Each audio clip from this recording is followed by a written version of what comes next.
కథాస్రవంతి నిరంతర కథాప్రసార వాహిని కథల భాండాగారం కథాస్రవంతిని ఆదరిస్తున్న అభిమాన శ్రోతలకు నమస్కారం. ఈనాటి కథకు స్వాగతం. ఈరోజు మీరు వినబోయే కథ 1997 సంవత్సరం నవంబర్ నెల చిత్తూరులో ప్రచురితమైన కథ పట్టు పరిశ్రమ. రచన శ్రీ ఖండవిల్లి సాంబశివరావు. వినిపిస్తున్నది పప్పు భోగారావు. ఈ కథనం మీకు నచ్చినట్లయితే ఈ వీడియోని లైక్ చేయండి, మీ మిత్రులకు షేర్ చేయండి, మీ అభిప్రాయాన్ని కామెంట్స్లో తెలియజేయండి. మీరు మొదటిసారి ఈ ఛానల్లో కథ వింటున్నట్టయితే ఈ ఛానల్ని సబ్స్క్రైబ్ చేసుకోండి. పక్కనుండే బెల్ ఐకాన్ని తప్పకుండా నొక్కండి. ఈ ఛానల్ ద్వారా వినిపించే కథలు, కబుర్లు, వ్యాసాలు అన్నీ ఎప్పటికప్పుడు మీకు అందజేయబడతాయి.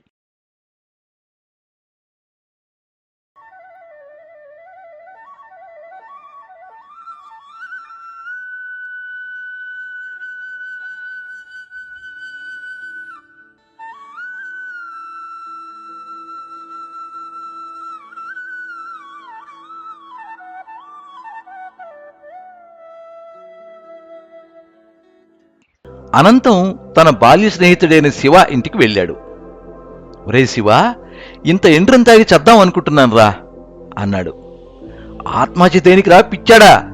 శివ ప్రశ్నించాడు. 5 ఏళ్ల క్రితం బిఏ పాస్ అయ్యాడు కుర్రాడు. 3 ఏళ్ల క్రితం టైపు, 2 ఏళ్ల క్రితం షార్ట్ హ్యాండ్ పాస్ అయ్యాడు. ఎంత ప్రయత్నించినా ఉద్యోగం దొరికి చావలేదు. ఇంట్లో యుద్ధాలు అయిపోతున్నాయి. మనశ్శాంతి లేదు. ఒరే బ్రదరు, ఈ కంప్యూటర్ యుగంలో మీ వాడి చదువుకు ఏ ఉద్యోగం దొరకదురా. ఎంబీఏ గాని ఐసీడబ్ల్యూ గాని అవ్వాలి. చస్తుంటే సంధి మంత్రంలో ఉంది నీ బోడి సలహా. చదవమంటే మా కుర్రబెధ దూర్వాసుడై గిన్నెలు ముంతలు మీదకి విసిరేస్తాడు అని మూలిగాడు అనంతం. బుద్ధిమంతుడే అని ఓ క్షణం ఆలోచించి, నా బావమరిది ఎవడో మినిస్టర్కి పిఏ అయ్యేట అన్నాడు శివ. పిఏ అయ్యాడా?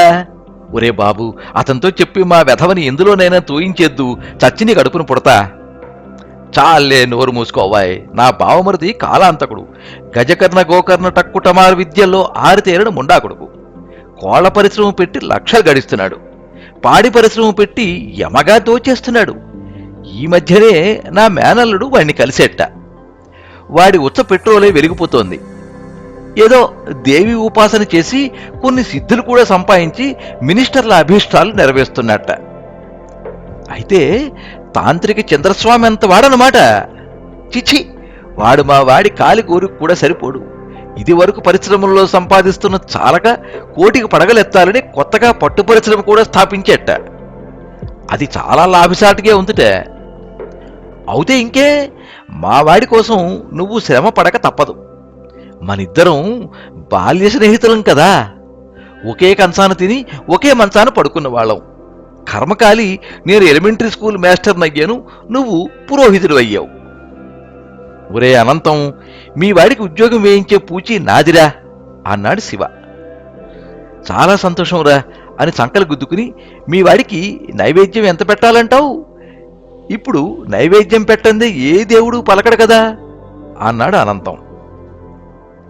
వాడి రేట్లు నాకు తెలియవు, కానీ నువ్వు పైసా కూడా పెట్టక్కర్లేదు. రైలు ఖర్చులు మాత్రం నువ్వే భరించాలి. రేపు బయలుదేరుదామా? తిథివార నక్షత్రాలు బాగున్నాయి. నేను రెడీయేరా, నీకు పెళ్లిళ్ళు అవి లేవు కదా అన్నాడు అనంతం. ఆషాఢ మాసంలో పెళ్లిళ్ళు ఏమిట్రా పిచ్చోడా, రేపే బయలుదేరదాం అన్నాడు శివ.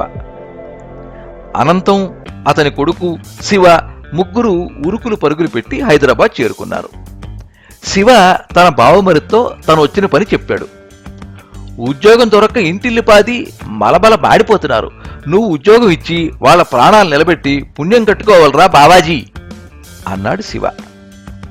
బావాజీ నవ్వి, ఇప్పుడు ఉద్యోగాలు ఎక్కడ దొరుకుతున్నాయి? గోల్డెన్ షేక్ హ్యాండ్లు ఇచ్చేసి పని చేస్తున్న వాళ్ళని ఇళ్లకు పంపేస్తున్నారు. పౌరోహిత్యం తప్ప దేశం ఎలా మండిపోతోందో నీకు అక్కర్లే అన్నాడు. కోళ్ల పరిశ్రమ, పాడి పరిశ్రమ, పట్టు పరిశ్రమ తప్ప నీకు ఏం అక్కర్లేదు. పట్టు పరిశ్రమ పెట్టినట్టు ఒక్క మాట అయినా చెప్పలేదే నువ్వు? అది చాలా బ్రహ్మాండంగా ఉందటగా. అందులో నా స్నేహితుడి కొడుకుని స్టెనోగా వేసుకోరా బాబు, చస్తున్నారు. పిఏకి శివ మాటలు అర్థం కాలేదు. ముందు ఒక్క క్షణం ఆలోచించాడు. నేను పట్టు పరిశ్రమ స్థాపించానని ఎవడు చెప్పాడు అన్నాడు పళ్ళు పటపట కొరుకుతూ. నా మేనలుడు జయసీతారాంగాడు. పరిశ్రమ అఖండ గోదావరిలా పరిగెడుతోందిట. ఆ దొంగ రాజకీయ చెప్పాడు. పట్టు పరిశ్రమ అంటే పట్టు పురుగుల పరిశ్రమ కాదు బాబా, పలుకుబడి ఉన్న వాళ్ళ కాళ్ళు పట్టుకుని కాకా పట్టడం. కాకా పట్టే కర్మ నాకేం పట్టింది? నేనే ఉద్యోగం వేయించలేను, క్షమించు అన్నాడు పిఏ. ముగ్గురు రాతి బొమ్మలే అయ్యారు.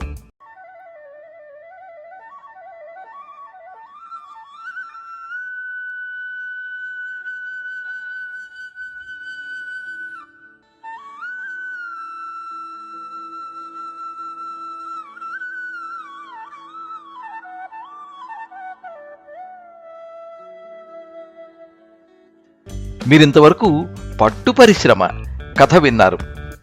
రచన శ్రీ ఖండవెల్లి సాంబశివరావు. వినిపించిన వారు పప్పు భోగారావు. ఎప్పుడు మీ అభిమానాన్ని కోరుకునే పప్పు భోగారావు. సర్వే జనాః సుఖినో భవంతు. కథా స్రవంతి